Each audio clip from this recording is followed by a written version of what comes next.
Amerika prikels ir apjuos visą pasaulį. Kadangi pasaulis sukaustė nerimas, baimės ir skausmas, nori nenori reikia atkreipti dėmesį ir giliai įsiklausyti, kas čia ne taip.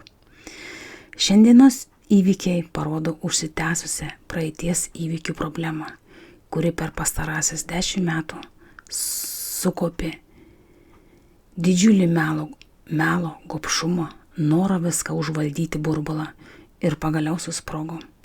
Ir matome tai, ką daugelį metų kūrėme. Visa tai turėjo įvykti 2008 metais, bet buvo užglaistyta žmonija akla laisvė, kuriai daugelis pasirašė. Donaldo Trumpo atėjimas į prezidentus 2016 metais nebuvo išskirtinis įvykis. Kodėl? Ogi todėl, kad pasaulyje 2016 metais pasirodė aparatas PRK-1U, kurį sukūrė akademikas Grigorijus Grabovojus. Nuo 2016 metų sausio mėnesį pasaulyje 500 žmonių testavo aparatą PRK-1U ir visi turėjo puikius rezultatus. Grigorijus Grabovojus pripažintas kaip pasaulio fenomenas, mokslininkas, fizikas, matematikas. Visus jo nuopelnus rasite čia. Kaip veikia aparatas PRK-1U? Tai vienintelis pasaulyje aparatas, kuris valdo žmogaus mintis. Tai yra elektromagnetinėmis bangomis per akių kontaktą išformuoja negatyvą ir materializuoja pozityvės mintis. Ir elektromagnetinių bangų šviesa visus žmogaus fizinio kūno defektus užpildo šviesa ir žmogus pasveiksta. Šiandien šį aparatą valdo labai daug žmonių visame pasaulyje. Ir tai nereiškia, kad jis neveikia, jeigu Lietuvoje žmonės nežino arba jo nepriima. Grigorijus Grabovojus atnešė naują dvasinį skaičių ir prisikėlimo to technologijų mokslą į žemę, kurį žinojo tik Jėzus Kristus. Nuorodą atrasite čia. Kiek reikės patirti nuoskaudų, netekčių ir praradimų? Kiek reikės patirti katastrofų ir žemės drebėjimų, kad pripažinti Grigorijų Grabovojų antruoju Jėzaus Kristaus atėjimu? Apie prisikėlimą bažnyčioje kalbėjo daugelį metų ir atėjo ta diena, kai žmonės net nesuvokdami išmeldė Dievo žmonių prikėlimą žemėje, kurį suaktyvins vykstantis Amerikoje įvykiai.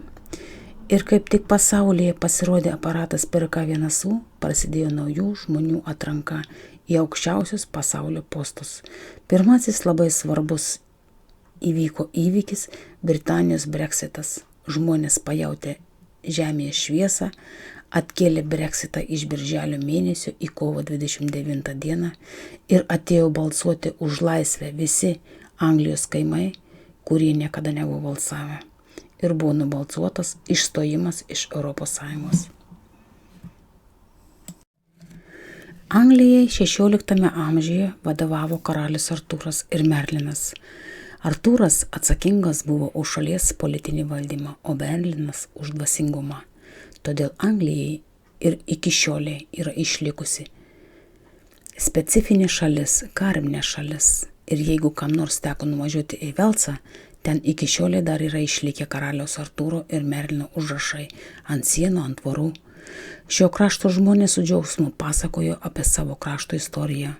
Todėl Anglija labai gerai išvysto žmogaus suvokimą, jeigu žmogus moka įsiklausyti, o jeigu ne, tai tada giliai nuslysta į vergiją. Daugelis mūsų tautiečių liko paskendę vergijoje ir nenutuokę, kad jų gyvenimai stovi ant prarajos krašto. Aparato PRK-1U atsiradimas pasaulyje prikėlė ir karalių Artūrą, kuris laimėjo 2016 metais prezidento rinkimus atėjęs iš niekur. O tai reiškia, kad karalius Artūras yra dabartinis Amerikos prezidentas Donaldas Trumpas. Donaldas Trumpas tai labai šviesus žmogus, jo tikslai ir siekiai pasakyti labai aiškus, didžiulis noras atkurti savo šalį įtikino žmonės. Jo kiekvienas pasakytas žodis skamba per sielą, bet šiandien jam valdyti pasaulį pakankamai sunku, todėl kad Merlinas, dvasinis jo lyderis, bendražygis, kurie kartu sukūrė Saulės miestą Anglijoje, dar žmonijai nėra pasirodęs. Šalia jo dvasiniai vadovai buvę labai stiprus, bet jie nebetitinka šviesos, kurią siunčia Dievas į žemę. Todėl Donaldui Trumpui labai sunku valdyti Ameriką, nes didžiulė stoka dvasinių žmonių, su kuriais gali žengti kartu. Ir kai kuriais atvejais Donaldas Trumpas savo pasisakymais išprovokuoja, užaštrina įvykius. Kuo stipresnis politinis lyderis, tuo labiau reikalingas aukštesnis dvasinis palaikymas, nes per dvasingą palaikymą ateina teisingi valdymo metodai, kurie nieko nepažeidžia. Todėl šiuo atveju aš pastatau normą. Šiandien naujomis technologijomis ir metodais naudojasi daugelis žmonių pasaulyje. Žmonės išvystė savo sąmonės šviesą ir naujausiamis technologijomis užliejo kiekvieną žemės kampelį amžiną šviesą. Ir kas buvo kurta su melo ir apgaulė, matosi kaip juodas taškas ant balto popieriaus. Kuo daugiau žmonių jungsis prie naujos civilizacijos dvasinio mokslo, tuo stipresnės vibracijos užlies žemę, o buvusios religijos, įvairios meditacijos ir alternatyvios paslaugos paskęs amžinoje šviesoje, nes nesugeba išlaikyti prisikėlimo vibracijų. Su amžinos šviesos šviesa susiliejęs žmogus pastoviai jaučia džiaugsmą, beribę meilę, kuri vadinama materija amžino gyvenimo.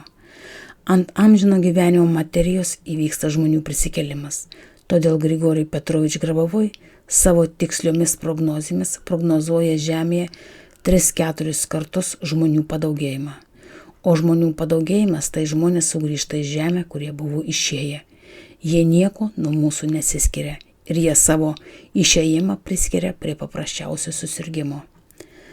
Visa tai, ką Grigorijus Grabovojus sukūrė, išėjęs žmogus perina per 40 dienų, o žemės gyventojai savo maldomis pagreitina jų prikėlimą. Prisikėlusių žmonių žemėje labai daug, bet kol kas žemės žmonės jų nemato, nes labai žemas suvokimas dvasinio lygmens. O kadangi Donaldas Trumpas aukštas politinis lyderis, tai per jį atsivers ir didžiulė šviesa žemėje.